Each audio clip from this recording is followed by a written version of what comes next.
few moments later.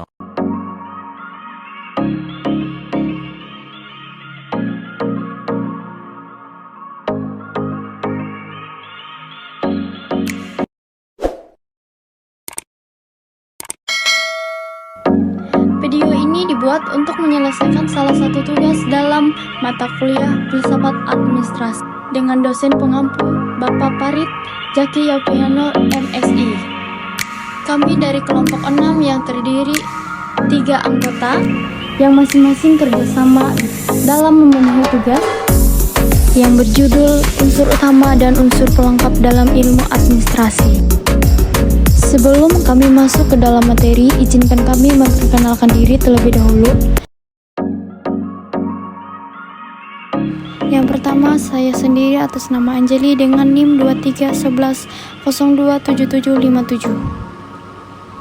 Selanjutnya Priska Santa dengan NIM 2311026893. Yang terakhir Mona dengan NIM 2311026943. Pendahuluan. Tujuan presentasi. 1. Menjelaskan unsur utama dalam administrasi. 2. Menguraikan unsur pelengkap dalam administrasi. 3. Memahami latar belakang pentingnya unsur-unsur ini. Menjelaskan unsur utama dalam administrasi. Dalam ilmu administrasi terdapat unsur-unsur utama dan unsur-unsur pelengkap yang bersama-sama membantu menjalankan dan mengelola organisasi atau lembaga secara efektif.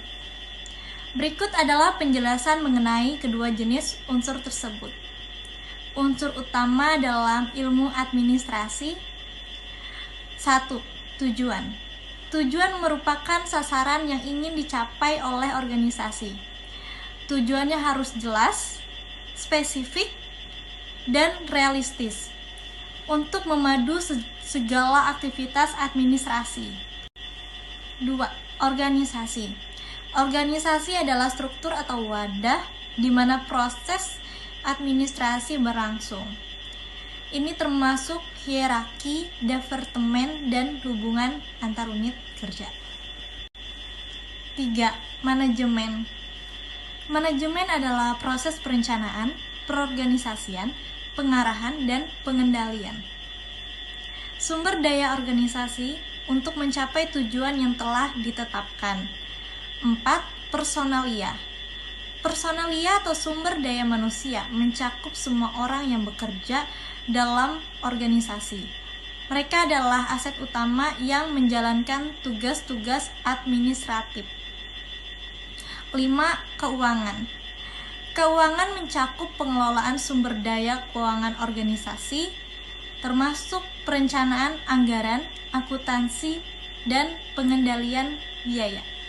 Menguraikan unsur pelengkap dalam administrasi. 1.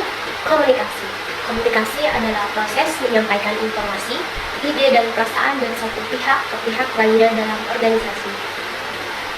Ada juga fungsi informasi, menyediakan informasi yang diperlukan untuk mengambil keputusan dan koordinasi. Ada juga motivasi, memberikan motivasi kepada karyawan melalui umpan balik yang konstruktif. Ada juga kontrol, kontrol mengawasi kegiatan dan memastikan bahwa setiap anggota koordinasi memahami kebijakan dan prosedur. Ekspresi emosional, memungkinkan anggota organisasi untuk mengekspresikan emosi, perasaan, dan aspirasi mereka. Pentingnya komunikasi yang efektif, memastikan bahwa semua anggota organisasi memahami tujuan, peran, dan tanggung jawab mereka, yang pada akhirnya meningkatkan produktivitas dan efisiensi. Yang kedua adalah koordinasi. Koordinasi adalah proses penyelarasan berbagai aktivitas dalam organisasi untuk memastikan bahwa semua bagian bekerja secara harmonis menuju tujuan yang sama. Ada juga fungsi harmonisasi, yaitu menyatukan upaya berbagai departemen atau unit, sinkronisasi, mengatur urutan dan waktu pelaksanaan tugas. Kolaborasi meningkatkan kerjasama antara individu dan kelompok. Pentingnya yaitu koordinasi yang baik, menghindari konflik dan duplikasi pekerjaan, serta memastikan penggunaan sumber daya yang optimal.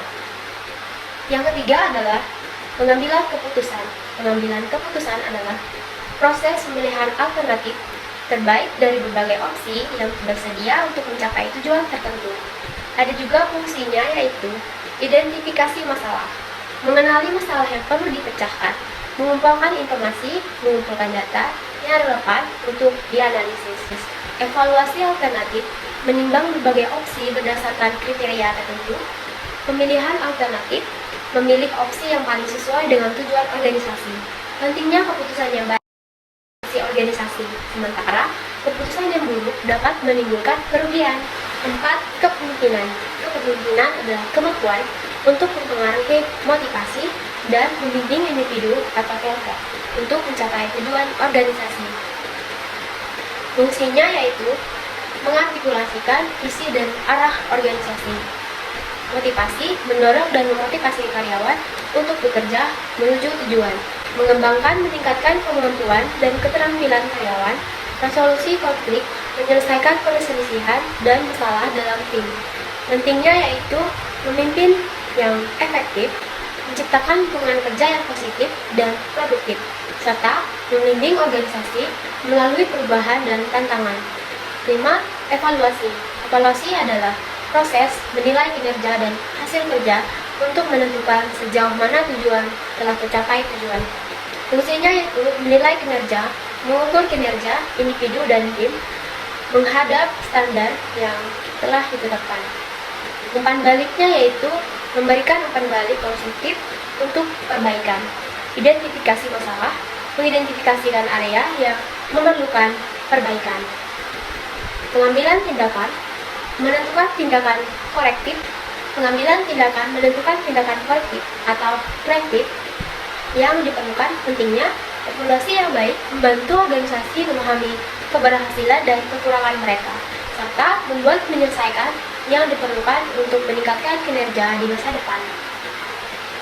Jadi, kesimpulan yang dapat diambil yaitu unsur utama dan pelengkap dalam administrasi saling mendukung, menerapkan yang baik, meningkatkan efisiensi dan efektivitas. Organisasi administrasi yang efektif adalah kunci kesuksesan organisasi.